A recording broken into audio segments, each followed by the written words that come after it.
किसका ऑर्डर था गोली नहीं चलाने का, यह सवाल पैदा होता।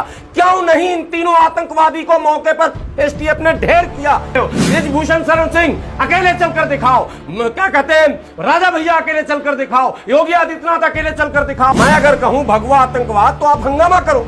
मां ने दूध पिलाया उत्तर प्रदेश के सभी मंत्रियों से कहता हूं और योगी जी से कहता हूं, मैं आपका बिल्कुल भक्त हो जाऊंगा, आप ही को वोट दूंगा, आप ही के लिए चुनाव प्रचार करूंगा, आप ही के लिए लड़ूंगा और चिल्लाऊंगा हटाओ सिक्योरिटी। अगर मां ने दूध पिलाया तो मैं चैलेंज करता हूं। तो जब गुंडा है ही नहीं उत्तर प्रदेश में तो मंत्री की सुरक्षा क्यों बढ़ा रहे। इसका मतलब उत्तर प्रदेश में गुंडे हैं, लेकिन वो गुंडा वाई कैटेगरी का है, यानी वाई मीन्स योगी जी का आदमी। जय उत्तर प्रदेश आओ, जय श्री राम का नारा लगाओ, किसी की भी जान ले जाओ। ये वक्त कहते हैं कि मोदी जी ने सबको मिट्टी में मिला दिया, तो ये तीन कहां से आए कि इन तीनों आतंकवादियों को भी पुलिस अपनी गाड़ी से लाई थी। सरकार को बर्खास्त किया जाना चाहिए, राष्ट्रपति शासन लगना चाहिए और तमाम इनके मंत्रियों से सुरक्षा वापस ली जानी चाहिए। लोग जश्न मना रहे कि बाबा ने मिट्टी में मिला दिया सबको। दो सगे भाइयों की हत्या दो पॉलिटिकल भाइयों ने मिलकर किया है। बड़ा भाई योगी आदित्यनाथ जी और छोटा भाई केशव प्रसाद मौर्य जी, दोनों का बैकग्राउंड पॉलिटिकल, दोनों भाई हैं, दोनों का बैकग्राउंड खुद जो है वो क्रिमिनल बैकग्राउंड है। एक दो, ये मैं नहीं कह रहा हूँ, एक दो नहीं कई मुकदमे हैं जो संगीन हैं, आपराधिक हैं, हत्या और लूट और खसोट और फिरौती और यहाँ तक के बलात्कारियों को संरक्षण देने, बचाने, छुड़ाने इत्यादि इत्यादि। तो जब क्रिमिनल सत्ता पर खुद रहेंगे तो जाहिर सी बात है कि वो दूसरों को क्रिमिनल कैसे बनने देंगे, उनके ही लोग उनके ही चेले बनेंगे। बाबा ने मिट्टी में मिला दिया जब कहा था और मिला दूंगा जब कहा था, तो ये भी कहा था कि अब उत्तर प्रदेश में कोई माफिया और कोई गुंडा नहीं है, गुंडा तो सब उत्तर प्रदेश से जा चुका। तो सवाल योगी आदित्यनाथ जी, जब सारे गुंडे उत्तर प्रदेश से चले ही गए थे, सिर्फ एक अतीक था जिसके पूरे खानदान को आपने मिट्टी में मिला ही दिया, तो अतीक और अशरफ पर जो हमला करने वाला ये गुंडा कहां से आया। तीनों उत्तर प्रदेश का है, इसका मतलब उत्तर प्रदेश में गुंडे हैं, लेकिन वो गुंडा वाई कैटेगरी का है, यानी वाई मीन्स योगी जी का आदमी है।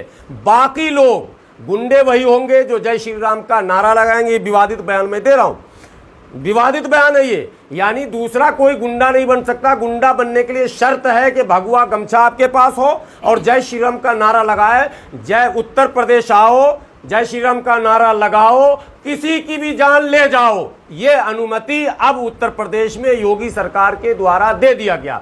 तो ये जो वाई कैटेगरी के जितने गुंडे हैं वो हर जगह हैं। आपने रमजान में देखा मुरादाबाद में घर के अंदर लोग नमाज पढ़ रहे थे, यही वाई कैटेगरी वाले गए थे ना गुंडा, जय श्री राम का नारा लगा रहे थे, भगवा गमछा पहने हुए थे। पुलिस ने क्या किया? अच्छा, वाई कैटेगरी के जितने भी गुंडे हैं उनको योगी आदित्यनाथ जी ने कह रखा है कि वो आम करे, इमली करे, उल्टा करे, सीधा करे, तुम्हें उसका बचाव करना है और उसके खिलाफ जो कंप्लेंट दे उसको फंसा देना। तो उत्तर प्रदेश में 7 ऐसी घटनाएं घटी। अभी गोलावटी में एक घटना घटी, मारा पीटा बिरयानी बेचने वालों को, और जब कंप्लेंट किया गया तो उसी को बंद कर दिया गया और उससे पैसे लिए गए तब छोड़ा गया। जो जो उसकी सिफारिश में गया उसको गाली से, एसएचओ बात कर रहा हूं, एसएचओ योगी जी के सौजातीय है वहां गुलावटी। आगे बढ़िए आप, मुरादाबाद में आपने देख ही लिया। अभी 3-4 ऐसी घटनाएं घटी जहां वो कह रहा है कि तुम यहां नहीं नमाज पढ़ोगे वहां नहीं पढ़ोगे, नई परंपरा यहां नहीं चालू करोगे वहां करोगे। ये सारी चीजें तो ये बताती है कि संविधान का राज नहीं है, अप्रत्यक्ष रूप से वाई कैटेगरी के जो गुंडे हैं उत्तर प्रदेश में उनका राज है। तो गुंडा खत्म कहां पर हुआ? और ये अंध वक्त कहते हैं कि मोदी जी ने सबको मिट्टी में मिला दिया, तो ये 3 कहां से आए चुनिंदा? ये 3 कौन थे, कहां से आए? बंगाल से आए थे क्या? एक बात। दूसरी बात, मुसलमान थोड़ा सा अगर जुर्म करता है और अगर पकड़ा गया, 3 आतंकवादी पकड़े गए और वो पाकिस्तान से इनके संपर्क थे, अमेरिका से थे, आईएसआई से थे फलां, और ये 3 आतंकवादी जो अभी जिसने हत्या की है, एक भी मीडिया की खबर बताओ कि आतंकवादी बोल रहा, बोला 3 हत्यारे। अच्छा, ये हत्यारे हैं, मासूम है, और मुसलमान हो तो वो आतंकवादी। ये शब्द कहां से शुरू हुआ? मैं अगर कहूं भगवा आतंकवाद तो आप हंगामा करो।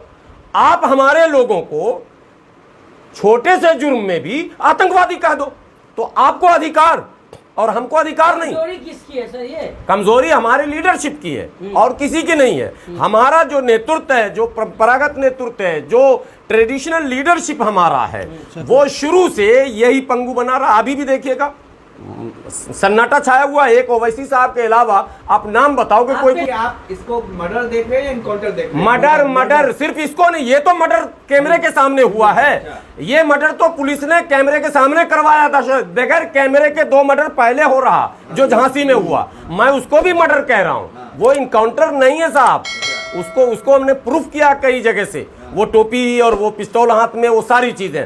मेरा सवाल ये है कि आप एसटीएफ जो है बड़ा एक्सपर्ट पुलिस होता है, जो पुलिस में से छांटे जाते हैं अच्छे अच्छे लोग, उसको एसटीएफ में रखे जाते हैं। स्पेशल टास्क फोर्स नाम ही है इसका। तो ये 3 गुंडे, 3 आतंकवादी 5 मिनट तक आतंक मचाते रहे और आपने उसमें से एक को भी गोली नहीं मारी। किसका ऑर्डर था गोली नहीं चलाने का, यह सवाल पैदा होता। क्यों नहीं इन तीनों आतंकवादी को मौके पर एसटीएफ ने ढेर किया, यह सवाल पूछना पड़ेगा। और भारत के मुस्लिम लीडरशिप अगर इस पर चुप है तो मैं समझता हूं आने वाला कल इससे भी भयानक होने वाला है। इसलिए यह सवाल पूछा जाएगा, एसटीएफ ने उन तीनों को गोली क्यों नहीं मारी, यह सवाल है। पर मुस्लिम लीडर को शांति के अभी और सुनिए, उन तीनों आतंकवादियों ने जो गोली चलाई तो सिर्फ अतीक और अशरफ को ही गोली क्यों लगी? किसी एसटीएफ के जवान के हाथ में, पांव में, उंगली में, वर्दी में, गाड़ी में कहीं गोली क्यों नहीं लगी? वो डर गए थे, थोड़ा साइड हो गए। साइड नहीं हो गए तो वो लाए थे इस गाड़ी से, ये तीनों आए, वहां लोकल वीडियो वायरल हो रहा, आप लोगों ने भी देखा होगा।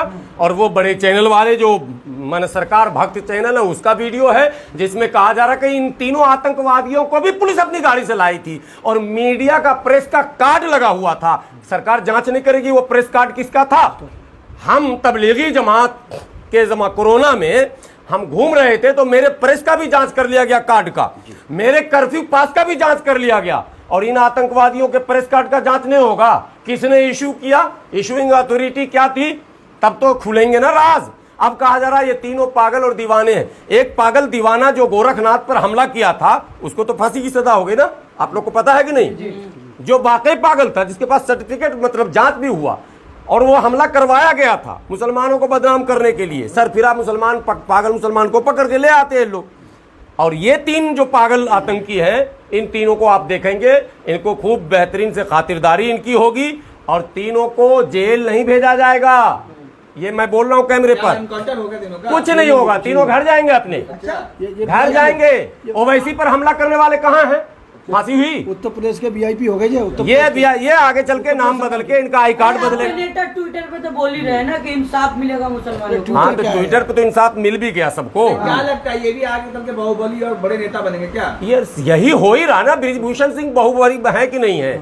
आप बताओ कि वो सांसद है लोकसभा में, वो खेल कुश्ती संघ, जो महिला कुश्ती संघ का अध्यक्ष भी था ना, कितने मुकदमे हैं? ऑन रिकॉर्ड मीडिया पर बोल रहा है एक चैनल, बड़े चैनल पर, कि हमने अपने हाथों से केवल 1 मर्डर किया और बाकी तो हमारे चेलों ने किया।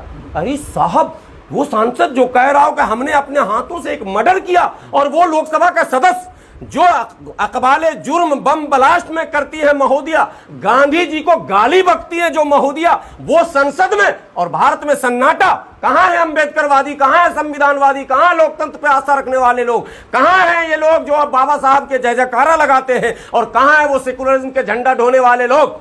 क्या आपके रहते हुए देश में इस तरह का मजाक बढ़ता रहेगा? आज एक आतंकवादी लोकसभा में पहुंचा, कल 2 आतंकवादी पहुंचेगा, पता चलेगा 540 में से 540 वही हो जाएंगे, तो आपका संविधान रह जाएगा, लोकतंत्र रह जाएगा।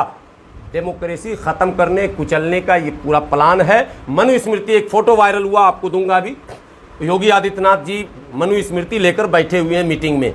इसका मतलब है कि मनुस्मृति पढ़ा जा रहा है, कौन कौन सा पाठ लागू किया जाएगा। हाई लेवल मीटिंग हो रही है, आप ऐसे अफवाह ना फैलाइए। हाई लेवल की मीटिंग, हाई लेवल मीटिंग में, अच्छा याद दिलाया आपने, हाई लेवल मीटिंग में यह तय हुआ कि तमाम मंत्रियों की सुरक्षा को बढ़ा दिया जाए। बढ़ा दिया था, जब गुंडा है ही नहीं उत्तर प्रदेश में तो मंत्री की सुरक्षा क्यों बढ़ा रहे? तमाम भाजपा नेताओं की सुरक्षा बढ़ा दी जाए, तमाम उनके जिला अध्यक्षों की सुरक्षा बढ़ा दी जाए, उनके सांसद विधायकों की सुरक्षा बढ़ा दी जाए, उनके आरएसएस, बजरंग दल और विश्व हिंदू परिषद के नेताओं की सुरक्षा बढ़ा दी जाए। अरे भैया जब गुंडा है ही नहीं तो सुरक्षा किस चीज की, हटाओ सुरक्षा। अगर मां ने दूध पिलाया है उत्तर प्रदेश के सभी मंत्रियों से कहता हूं और योगी जी से कहता हूं, मैं आपका बिल्कुल भक्त हो जाऊंगा, आप ही को वोट दूंगा, आप ही के लिए चुनाव प्रचार करूंगा, आप ही के लिए लड़ूंगा और चिल्लाऊंगा, हटाओ सिक्योरिटी। अगर मां ने दूध पिलाया तो मैं चैलेंज करता हूं, जब गुंडा मुक्त हो चुका उत्तर प्रदेश, माफिया मुक्त हो चुका उत्तर प्रदेश, जब उत्तर प्रदेश में कोई है ही नहीं एक भी गुंडा, तो सिक्योरिटी क्यों बढ़ा रहे हो, क्यों सुरक्षा लेकर चल रहे हो? बृजभूषण शरण सिंह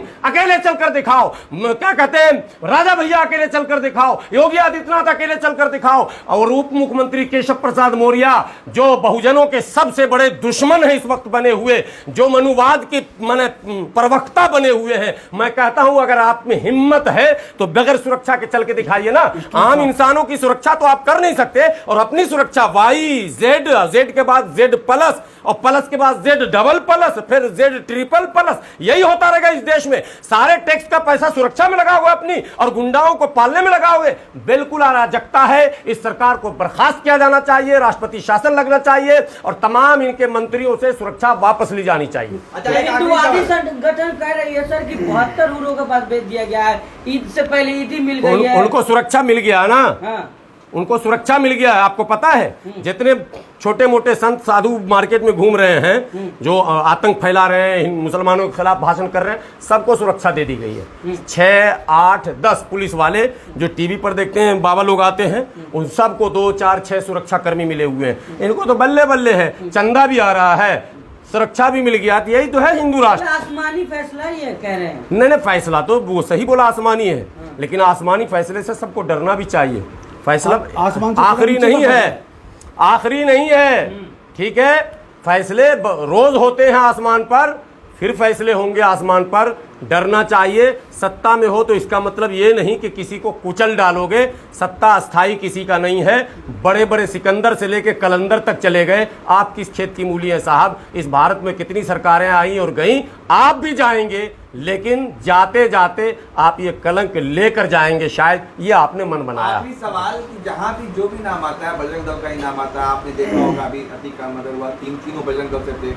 फिर क्या जब अभी हरियाणा में मोनू मनेसर वो बजरंग दल का प्रेसिडेंट वो बजरंग दल से। आखिर क्या चल रहा है? क्या इस ऑर्गेनाइजेशन को बंद नहीं करना चाहिए? नहीं, बंद कैसे करेंगे? ये उसी ऑर्गेनाइजेशन के जरिए तो हिंदू राष्ट्र लागू करेंगे। अब समझना सोचना तो अम्बेडकर वादियों को, संविधान वादियों को है ना, उनके लिए ना चिंता का विषय है। लेकिन वो भी अम्बेडकर जयंती बाबा साहब की मनवा लिए 132वीं कल, फिर घर में जाके सब सो गए। तो सो गए अगर बहुजनों तो सुला दिए जाओगे।